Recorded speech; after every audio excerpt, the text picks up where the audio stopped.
Muy buenos días, estimados estudiantes, muy buenos días, Angélica. Nos leemos y usted me ve por segunda vez consecutiva. Espero que hayan tenido una, una grata mañana en este tiempo de estudio.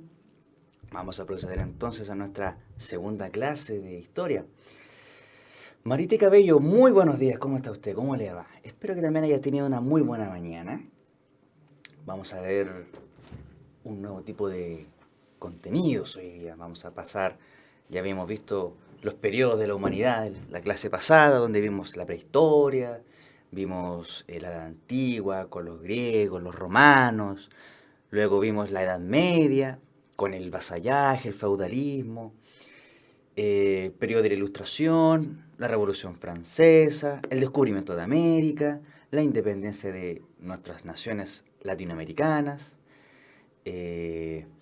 y la última etapa era la de la edad contemporánea, donde nosotros específicamente hoy nos vamos a remitir en nuestra clase de hoy. Tema de María, muy buenos días, muy buenos días. Veamos entonces, con este mouse mágico, como les había comentado, lo que primero tenemos que ver es nuestro objetivo. Cada clase va a tener cierto objetivo. ¿Cuál es el fin por el cual nosotros vamos a estar estudiando esto que estamos viendo?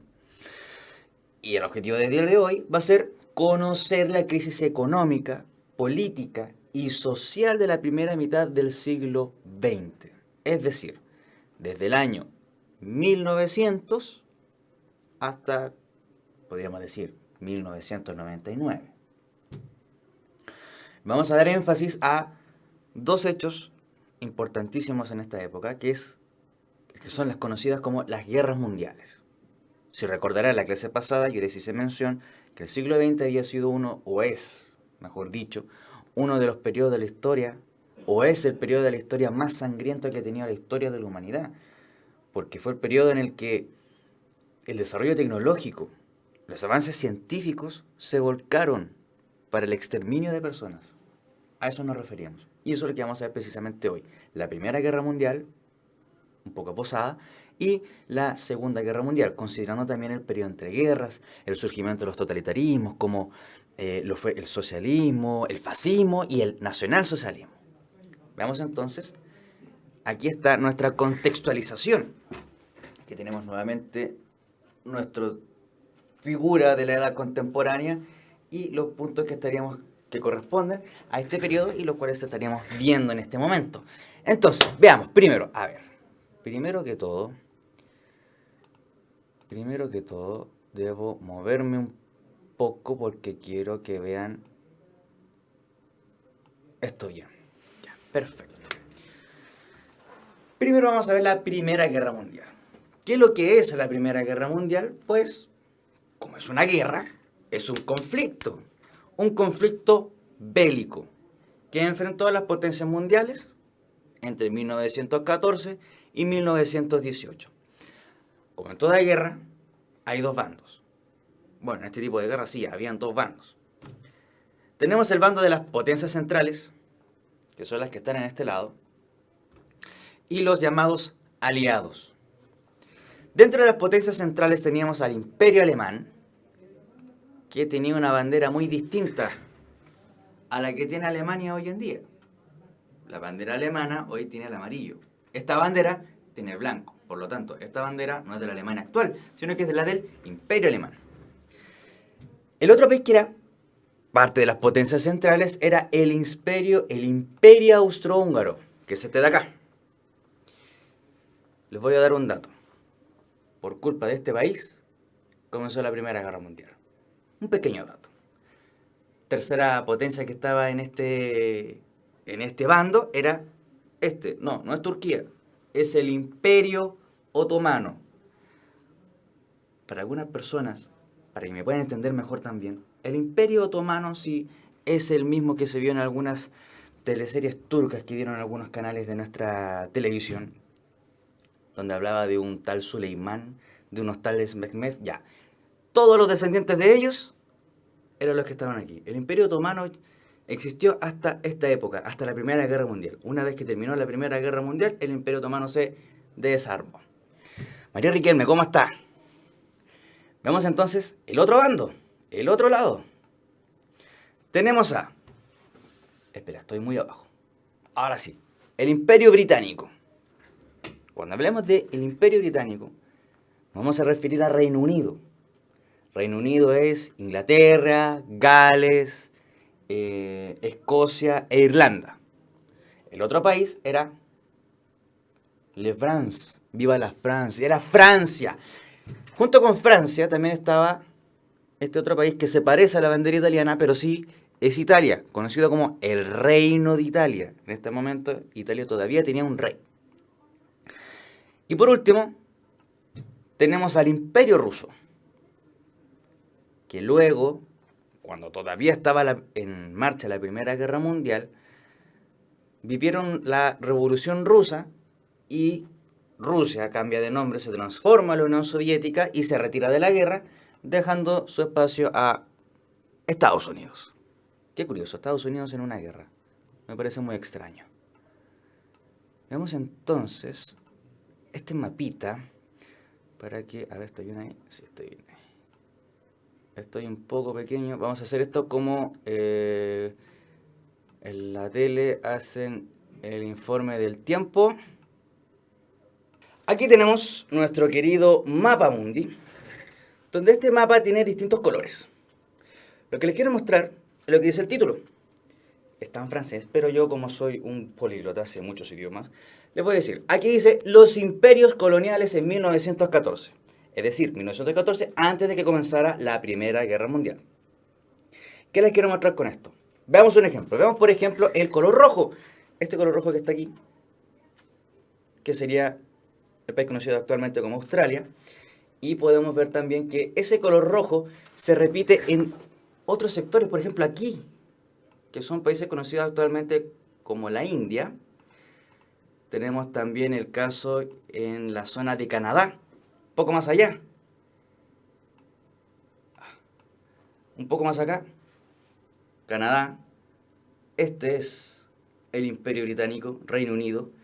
Y todos estos colores, estas manchas rojas representan los territorios que tenía este país. Gran Bretaña, el Reino Unido. Todo eso era el Imperio Británico. Esto no es nada más que un pequeño ejemplo de lo que fueron los imperios coloniales.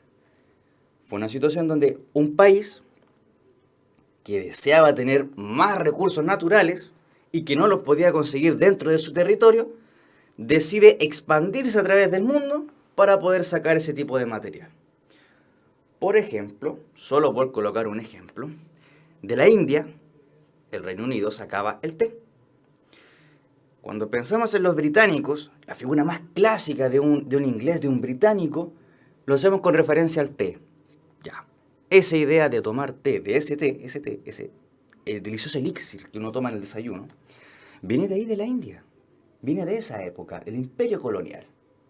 Podemos ver que existen otros colores de otras potencias. Por ejemplo, tenemos a Francia, que está de color azul. Sí, Francia también tuvo un imperio. Si vemos la parte de África, esta que está aquí, esta es África. Esa África también era parte de la colonia francesa.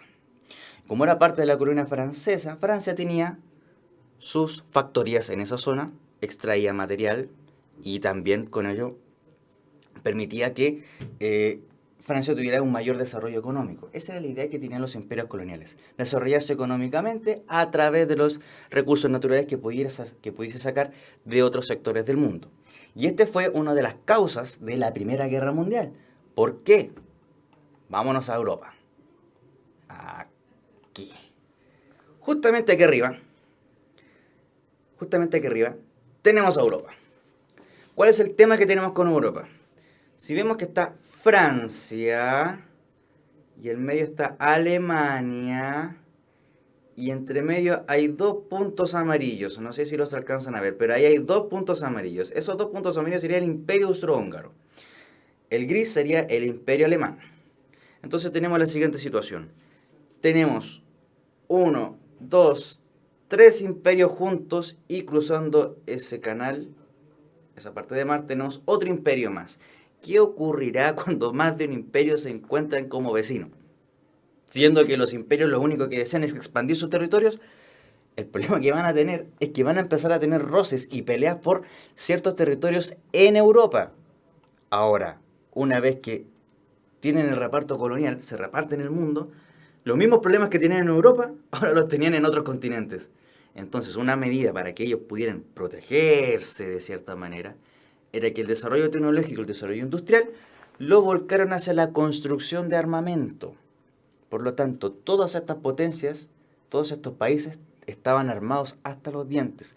Solamente faltaba un hecho que encendiera la chispa para que toda la pólvora explotara. Y que fue el asesinato de un emperador, perdón, de un archiduque, que era el heredero al trono del Imperio Austrohúngaro. Vemos aquí, tenemos dos imágenes. Ya vamos a pasar lo que fue la Primera Guerra Mundial. Y nos vamos a centrar, por ejemplo, en este salón. Este salón es el salón de los espejos, que está en el Palacio de Versalles. El Palacio de Versalles está en Francia. ¿Por qué les coloco este palacio? Bueno, simplemente para hacerles mención que cuando termina la Primera Guerra Mundial, firman un tratado, no en este salón, pero sí afuera del palacio, donde los vencedores, y los vencedores fueron los siguientes, les voy a mostrar enseguida, donde los vencedores fueron los aliados, hacen un tratado llamado Tratado de Versalles, donde responsabilizan de toda la guerra al imperio que está más arriba, a los alemanes. Por lo tanto, Alemania se sintió bastante ofendida porque a ellos les cargaron la responsabilidad de la guerra, les prohibieron tener un ejército, les prohibieron tener un tamaño de ejército, por lo que tuvieron que reducir su fuerza armada, le quitaron sus territorios coloniales que tenía, eran pocas eso sí, pero las que tenía en África se las quitaron. Lo mismo ocurrió con el Imperio Austrohúngaro, se dio orden inmediata con ese tratado, que el Imperio Austrohúngaro se separara y que ya no existieran más imperios, por lo menos por parte de los vencidos. Con eso también termina el Imperio Otomano y ya ocurren otras independencias como Turquía y Grecia, por ejemplo. Entonces tenemos esta situación donde firman un tratado, el Tratado de Versalles, que da término a la Primera Guerra Mundial. Y el punto más importante y con el que quiero que nos quedemos, porque va a significar una consecuencia, es que a Alemania la responsabilizan de la guerra. Y esa responsabilidad quiere decir pague los costos de la guerra. Hace aproximadamente unos 2 años atrás, Alemania recién terminó de pagar esos montos. Han pasado casi 100 años y recién Alemania pagó los costos de aquella guerra. La otra imagen que tenemos aquí es de un diario, de un periódico, que habla de un problema económico, una crisis económica, que se conoce como la Gran Depresión. Ese sería el problema. ¿Qué es lo que es la Gran Depresión? La Gran Depresión es un periodo histórico en el cual las bolsas de valores, ahora, ¿qué es una bolsa de valores? Usted se ha puesto atención y ve noticias, de repente hablan de la Bolsa de Santiago. Esas bolsas de valores, como la Bolsa de Santiago, son lugares donde se hace la compra y venta de empresas a través de acciones. ¿Qué es lo que es una acción? Una empresa de cierto tamaño tiene un valor y los dueños de la empresa deciden vender esa empresa en acciones, que son partes pequeñas de la empresa. Deciden venderla en 100 acciones, por lo tanto toman el valor, lo dividen en 100. Y esas acciones son vendidas en la bolsa de valores y otros las compran. Y una vez que las compran también se venden. Todo esto está regulado, hay un reglamento para que haya cierto equilibrio. Se fiscaliza que si una persona compra acciones tenga dinero, realmente tenga ese dinero, que lo pueda poner, en fin, para poder regular todo esto. ¿Por qué viene toda esa idea? Porque en 1929... entre el fin de la Primera Guerra Mundial y 1929, Estados Unidos vivió una época de apogeo económico. Había dinero, había trabajo, la mujer se vuelve más independiente porque tiene mayor acceso al trabajo, surge la clase media y había una gran facilidad de créditos. O sea, uno iba a un banco, presentaba y decía, tengo este trabajo, tengo este es mi ingreso, necesito pedir un préstamo. Y el banco no ponía grandes trabas y facilitaba el préstamo. Lo que hacían estas personas, tomaban este dinero, iban a la bolsa de valores, compraban acciones con la esperanza de que en algún momento fueran a subir de precio, pero ocurrió que solamente eso funcionó durante un tiempo. Porque llegó un día en que todo el mundo, llegó a la conciencia en que todo el mundo en Estados Unidos quiso vender sus acciones. Y como todos quisieron vender sus acciones, obviamente los precios empiezan a bajar. A bajar, a bajar y a bajar. Bajaron tanto los precios que las empresas empezaron a quebrar. ¿Por qué quisieron vender las acciones? Porque los dueños de las acciones necesitaban su dinero. No tenían dinero, habían perdido seguramente, algunos perdieron su trabajo y por lo tanto querían retirar el dinero de esta cuenta de ahorro muy riesgosa, por la cual ellos querían retirar ese dinero y poder sustentar su economía, su vida. Y el problema estuvo en que nadie estaba dispuesto a pagar los precios porque nadie tenía dinero. Entonces, eso hace que los precios vayan bajando y al bajar esos precios empiezan a quebrar empresas, los bancos no reciben los préstamos de regreso y los bancos también empiezan a quebrar. Esto ocurre en Estados Unidos. Luego, como las personas obviamente querían resguardarse, tenían dinero invertido en Europa o en Latinoamérica y empiezan a retirarlo y lo devuelven a Estados Unidos. Y eso hace que Europa entre también en la crisis económica y en el caso de América Latina también entre en crisis económica, porque en Latinoamérica, en el caso latinoamericano, como el chileno, dejan de comprar nuestras materias primas y nuestra principal materia prima hasta este momento, uno de ellos será el salitre. Con esto termina el ciclo salitrero, terminan varios ciclos de materias primas en Latinoamérica porque no había dinero. Y los Estados Unidos lo único que hicieron fue recuperar el dinero que tenían para poder subsistir dentro de esta enorme crisis. Esta crisis fue tan grande que incluso se dice que hubo personas que debido a esa angustia por las deudas que tenía, que no tenía para pagarle a sus trabajadores, para poder pagar las deudas que tenía, se subían a los rascacielos de Nueva York y se lanzaban al vacío, porque no tenían cómo pagar. Para ellos fue como que se acababa el mundo. Otro aspecto de este periodo donde estoy es el surgimiento de los totalitarismos. Y aquí vamos a tener a 3 caballeros.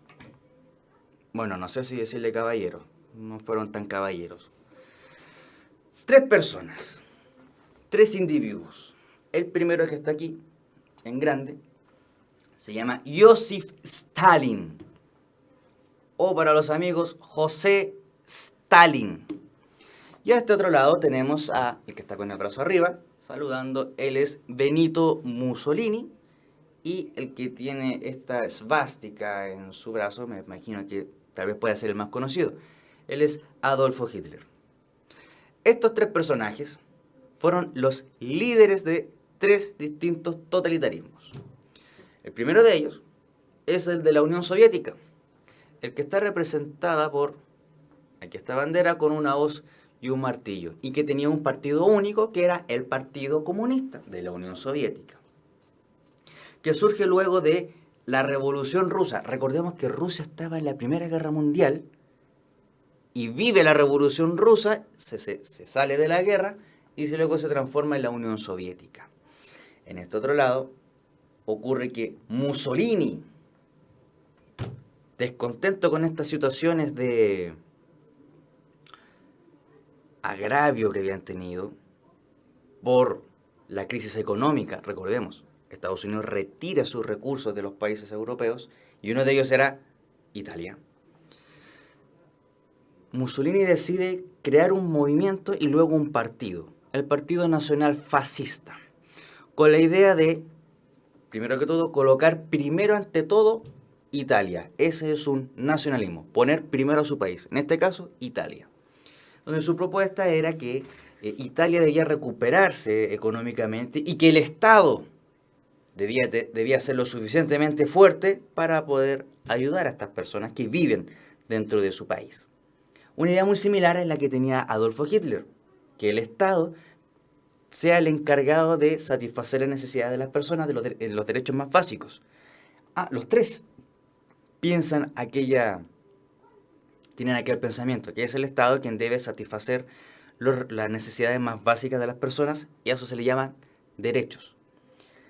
El tema es que Hitler avanza un poco más en el desarrollo de esa idea y habla de la supremacía de una raza, la supremacía racial, la supremacía aria. Estos tres, ninguno va a aceptar una crítica a su ideología. Por lo tanto, todo aquel que sea disidente, que sea opositor, va a ser perseguido. En el caso de Stalin, los va a llevar a campos de trabajo, forzado por supuesto. En el caso de Mussolini, los va a llevar a campos de concentración. Y en el caso de Hitler, los va a llevar a campos de concentración y además los va a llevar a campos de exterminio, como lo fue el más conocido que tenemos, que es el de Auschwitz. Tenemos aquí un cuadrito donde la idea es que pudiésemos observar. Estoy demasiado pequeño. Ahí sí. La idea es que podamos observar las diferencias y similitudes que tienen estos tres totalitarismos, que es así como se le llaman estos regímenes, que no son democráticos según los estudios que se han hecho. Y no son democráticos debido a que tienen un líder carismático que es todopoderoso, que no se le puede cuestionar, porque si se le cuestiona a uno lo tratan de oposición y se le persigue. En el caso del socialismo que surge, tenemos a dos líderes. El primero que sale ahí es Lenin, Vladimir Lenin. Él fue el líder que surgió y destacó dentro de la Revolución Rusa, y luego de su fallecimiento asume Stalin como el líder de la Unión Soviética. En el caso del fascismo, como habíamos mencionado, es Mussolini, Benito Mussolini, y en el nacionalsocialismo, el nazismo, sería Adolfo Hitler. Los tres tenían un partido, los tres pertenecían a un partido. ¿Cuál sería el partido de Stalin? En el socialismo sería el Partido Comunista de la Unión Soviética. En el fascismo, el Partido Nacional Fascista. En el nacionalsocialismo sería el Partido Nacional Socialista Obrero Alemán o Partido Nazi. El trato que recibía la oposición, como bien les mencionaba, en el caso del socialismo se les mandaba a un campo de trabajo forzado que se llamaba Gulag, posterior a su persecución, donde las personas, si no fallecían por el camino que hacían para llegar a ese lugar, al Gulag, fallecían por el trabajo forzoso. Si no fallecía por el trabajo forzoso, iba a terminar falleciendo por el hambre y el debilitamiento de la salud que iba a tener. Luego teníamos los campos de concentración fascista en Italia, donde las personas también realizaban cierto trabajo y fallecían por el maltrato que iban recibiendo. Y lo último que tenemos serían los campos de concentración nazi y además los campos de exterminio, donde el desarrollo tecnológico se utiliza para poder eliminar personas. Nos saltamos una línea que fue el país donde se desarrolla cada uno de estos totalitarismos. El primero, el socialismo, sería en la Unión de Repúblicas Socialistas Soviéticas, o la URSS, o la Unión Soviética. En el caso del fascismo sería en Italia, y en el caso del nacionalsocialismo es en Alemania. Ahora, ¿de qué manera estos tres señores, tanto Lenin como Stalin, Mussolini y Hitler, llegan al poder? Porque para que puedan establecer su régimen, tienen que estar en el poder, tienen que ser los líderes, el presidente, el jefe de Estado, jefe de gobierno, canciller, lo que sea. Pero ellos tienen que estar a cargo del poder, ellos deben tener el poder. ¿Y de qué manera consiguen este poder? El primero que surge es el socialismo, y el socialismo llega al poder a través de una revolución, la revolución bolchevique de 1917, que es en cierta forma un golpe de Estado, porque llegan donde el que tiene el poder, si es que no lo eliminan, le piden o le exigen, mejor dicho, que le entregue el poder. En el caso del fascismo, ocurre la marcha sobre Roma. que fue que Mussolini, con su partido y un montón de adherentes, marchan hacia el Palacio de Gobierno donde se encuentra el rey de Italia, que se llamaba Víctor Manuel III, y le dice que le entregue el poder. De una manera más pacífica también se realiza este golpe de Estado donde el poder lo toma por la fuerza Mussolini. En el caso del nacionalsocialismo, al año siguiente de esa marcha sobre Roma, a Hitler se le ocurre decir, bueno, si Mussolini pudo, ¿por qué nosotros no vamos a poder hacer también una marcha? Realiza esa marcha, intenta hacer el golpe de Estado, pero no tienen suerte. Todos los que lo acompañaron, los líderes que lo acompañaron, fueron detenidos y Hitler fue condenado a 5 años de prisión. De los 5 años de prisión, estuvo encarcelado solamente 9 meses. Dentro de ese tiempo, Hitler escribe un libro, que sería Mein Kampf, que es el libro nazi que se conoce como Mi lucha, donde Hitler lo que hacía era explicar que toda la culpa de la crisis económica que existía, la crisis social que tenía el país, era por culpa de, por una parte, los judíos, que como no tenían un Estado, llegaban a Alemania a succionar los recursos y la vida de los trabajadores de Alemania. Por poner un ejemplo, un libro que fue publicado, fue leído, y luego de eso, el nazismo consiguió tener una mayor popularidad. Con esa popularidad ocurrió que en elecciones del Parlamento alemán, la mayoría del Parlamento fuera nazi. La mayoría de los parlamentarios eran nazis.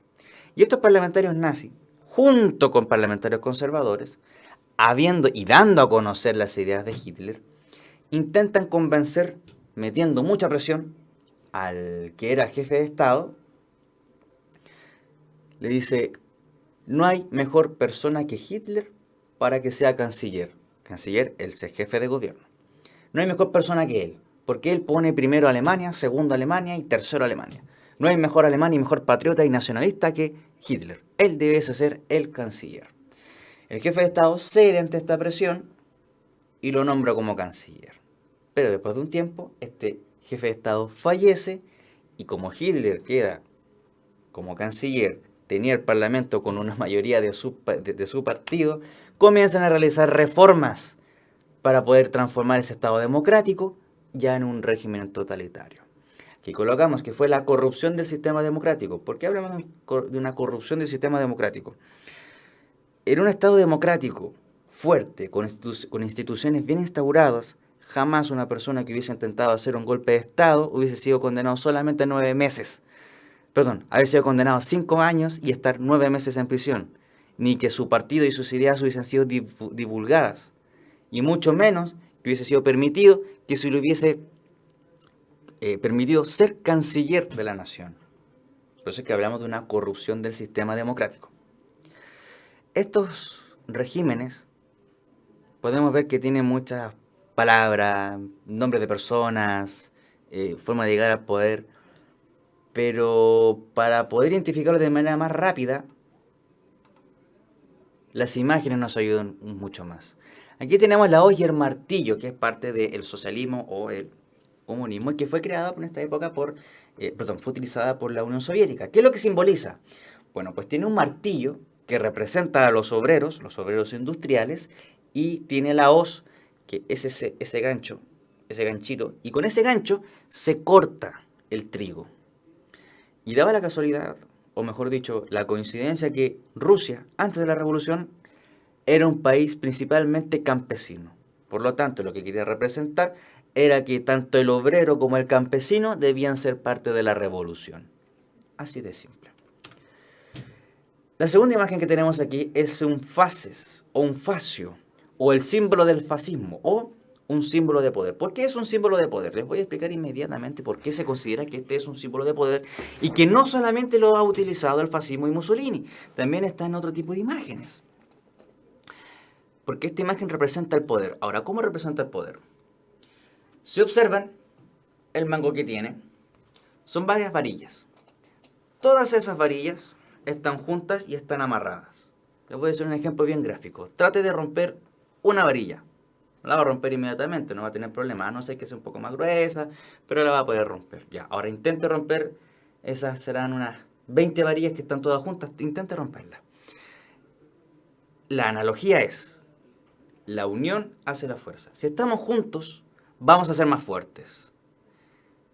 Y si estamos juntos, tenemos poder. Y el poder está representado por el hacha. Este es un símbolo de poder y quien tuviese el fascio, este símbolo viene de la época de Roma, quien tuviese el fascio tenía el poder del Estado y como tenía el hacha, también tenía el poder de decidir de quién vive y quién no vive. De ahí que viene que eso es un símbolo fascista y un símbolo de poder. Y el último símbolo, que es el más conocido, sería el de la esvástica nazi, que hoy día lo reconocemos como un símbolo de odio, pues, probablemente, cuando en su origen, que viene de sectores orientales del mundo, por ahí por la India, el budismo, representa alegría, suerte, buenaventuranza.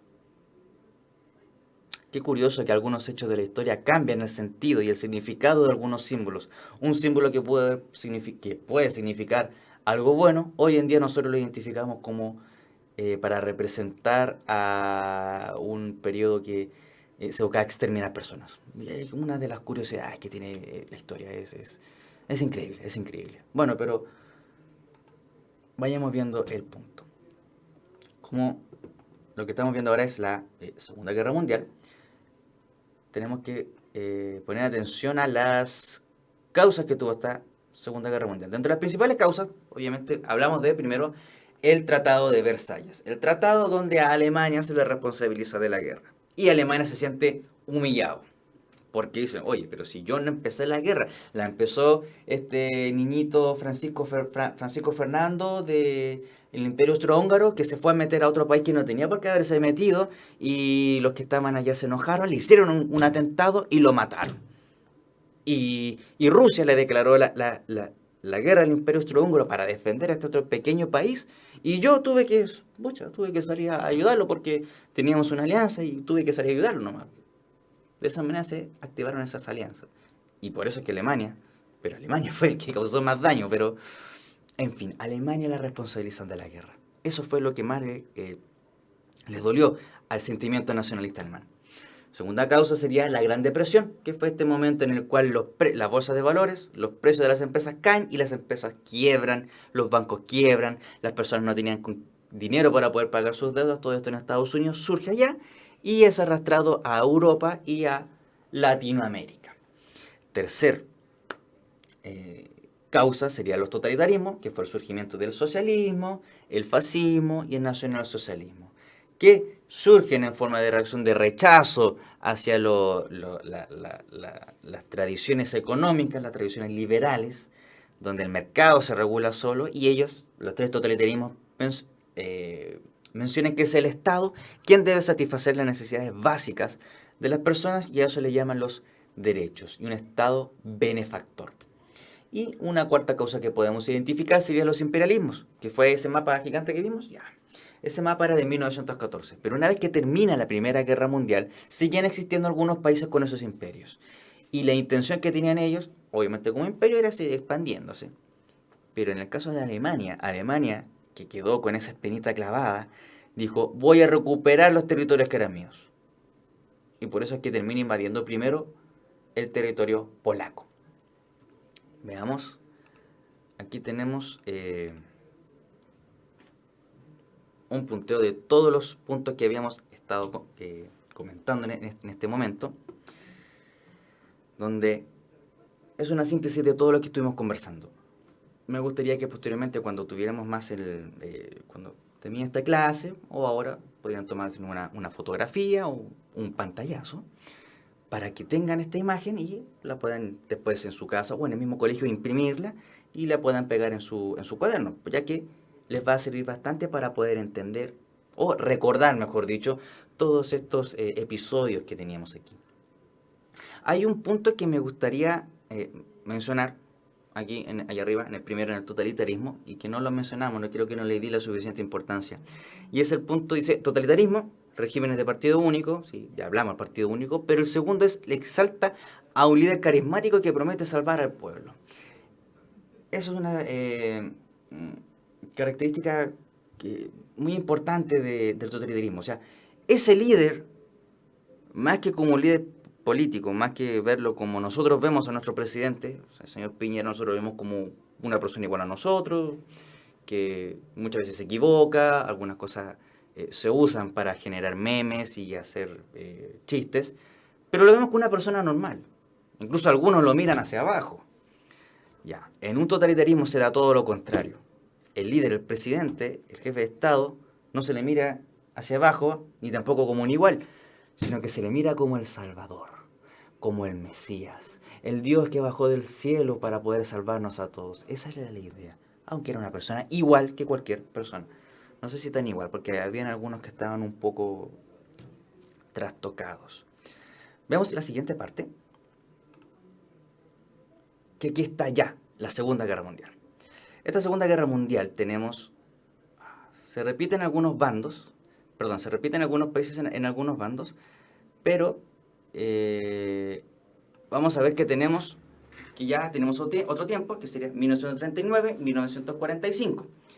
Tenemos el eje Berlín con Alemania, que cambia su bandera, con la bandera del partido nazi. Tenemos a Japón, que es esa bandera blanca con ese punto rojo. Y luego tenemos a Italia. Y por el otro lado tenemos a el Reino Unido, a Francia, la Unión Soviética, que es esa bandera roja, que fue Rusia, ahora la Unión Soviética, y a Estados Unidos. Estos bandos son los que se van a enfrentar para poder deliberar quién va a ser el vencedor e intentar, estos de acá van a intentar que esos de allá dejen su idea de ser un imperio y de querer controlar el mundo o eliminar a quien sea su oponente. Tenemos entonces este querido y hermoso pastor alemán, este pastorcito, este pastor que se ve grande, se ve fuerte, se ve magnánimo, se ve espectacular, bello. Así se sentía Alemania, grande, potente, fuerte. Pero cuando llega el fin de la Primera Guerra Mundial y los hacen firmar el Tratado de Versalles, se sienten como un pequeño cachorro, indefenso. Por lo tanto, existe esta molestia y deciden recuperar los territorios que habían perdido, y aquí tenemos una imagen donde los soldados alemanes intentan recuperar uno de los territorios que les fue quitado con el Tratado de Versalles, que fue en Polonia. Sí, el ejército simplemente tomó sus armas, caminó, llegó a la frontera, la abrió, dijo, hola, ustedes tienen que irse, nosotros nos quedamos aquí. Oye, pero no, nosotros nos quedamos aquí. Se lanzaron balas y empieza la Segunda Guerra Mundial. Aquí tenemos un mapa donde podemos ver cómo fue que se distribuyó esta situación. Ven ese punto rojo que está ahí arriba, dice Danzig. Ese punto rojo había sido territorio alemán. Y ese fue el primer territorio que Alemania, con Hitler, intenta recuperar. Vamos a la siguiente. Aquí tenemos ya los crímenes de la humanidad y el holocausto y los campos de exterminio. Les había hecho mención que a la oposición, estamos hablando en general de los tres totalitarismos, existe una persecución a la oposición, existen campos de concentración y exterminio de personas, existe un desarrollo tecnológico al servicio del exterminio de personas, solamente por ser distintas a ser opositores, y el más conocido sería el Holocausto judío. ¿Cuál sería el campo de concentración y exterminio más conocido? El de Auschwitz, como la imagen que tenemos aquí. La literatura y el cine también se han encargado de representar estos sucesos, y uno de los más famosos, o los últimos más famosos, sería la película y el libro de El niño con pijama de rayas. No les voy a contar de qué se trata, sino que los invito a que la vean, porque es entretenida y bastante triste a la vez. Va a llegar un momento en que la Segunda Guerra Mundial ya no va a dar más abasto y va a terminar. El bando de los aliados, es bastante triste esa película, pero igualmente les recomiendo que la vean, porque así podemos entender cómo fue el pensamiento que tenían estos nazis, que desarrollan toda su tecnología para poder exterminar a estas personas. No les quiero entrar más en detalle porque si no les voy a contar la película y yo quiero que la vean. Por favor, Si no sabe buscar, si no puede encontrar o no sabe cómo buscar la película, siempre hay un pequeño que se da vueltas y va a saber cómo hacerlo. Así que por último, véala con su pequeño para que también entienda y sepa que estas cosas han ocurrido y que pueden volver a ocurrir y que ojalá nunca más vuelvan a ocurrir. Retomando, queda la revolución, o sea, perdón, el fin de la Segunda Guerra Mundial, cuando el ejército de la Unión Soviética, por un lado, llega a Alemania, llega a Berlín, a la capital, Hitler se termina suicidando, por el otro lado llega a Estados Unidos con el resto de Francia e Inglaterra, y dividen a Alemania en dos países. Alemania ahora tiene otra bandera, cambia la bandera. Recuerden que tenía un color blanco, era negro, rojo, era negro, blanco y rojo, y ahora la bandera va a ser negro, rojo y amarillo. Pero la Alemania, va a haber una Alemania comunista y va a haber una Alemania liberal, donde la Alemania comunista va a estar a cargo de la Unión Soviética y la Alemania liberal va a estar a cargo de Estados Unidos y el resto de los aliados. En este momento es cuando surge esta división del país de Alemania y construyen un muro, el famoso muro de Berlín. Simplemente para poder cerrar todo esto, porque ya nos quedan 30 segundos. Conteste en una línea, usted, estas preguntas. ¿Cuántas guerras mundiales hemos visto? ¿Cuántas guerras mundiales han existido? Vimos que el siglo XX tenía la segunda, por ejemplo. Esa es una pista ya para que sepan que había más de una. ¿Cuáles eran los totalitarismos que existieron en Alemania, la Unión Soviética e Italia? Y cómo los totalitarismos reprimían a la oposición. Hemos llegado a nuestro límite de tiempo, pero lo vamos a contestar. Marité, me imagino que usted está hablando de la primera pregunta que dice que son dos guerras mundiales, la Primera Guerra Mundial y luego la Segunda Guerra Mundial. Perfecto, estamos de acuerdo, estamos contextualizados. Segundo, ¿cuáles eran los totalitarismos? ¿Recuerdan que hicimos un cuadro? Ya, primero era socialismo, fascismo y nacionalsocialismo. Esos serían los tres. Según corresponde, Alemania el nacionalsocialismo, la Unión Soviética el socialismo e Italia el fascismo. Y tercero, cómo estos totalitarismos reprimían a la oposición, habíamos mencionado, y un tema con el que más nos demora un poquito más, con el tema de los campos de concentración. Y además, muy bien María, es cierto, existían los campos de concentración, y además los nazis tenían otro campo que se llama campos de exterminio. Tenemos dos. El campo de concentración simplemente los hacen trabajar y los torturan. Y el campo de exterminio los hacían trabajar, los torturaban y luego los mataban. Los campos de trabajo forzosos, perfecto, eso se da en la Unión Soviética y también le llaman gulag. Y los campos de exterminio como el del que le hacíamos mención de la película de El niño con el pijama de rayas. Nuevamente les agradezco que hayan estado aquí presentes. Ha sido un placer. Les deseo que estén muy bien. Nos vamos a ver la próxima semana. Ya vamos a entrar a lo que sigue de este periodo, que probablemente es algo que ustedes más van a saber. Vamos a ver qué ocurre luego de la Segunda Guerra Mundial. María, Alicia, Marité, Angélica, les deseo que estén muy bien, que tengan una muy bonita tarde y nos vemos la próxima semana. Que estén muy bien. Cuídense. Chao, chao, chao.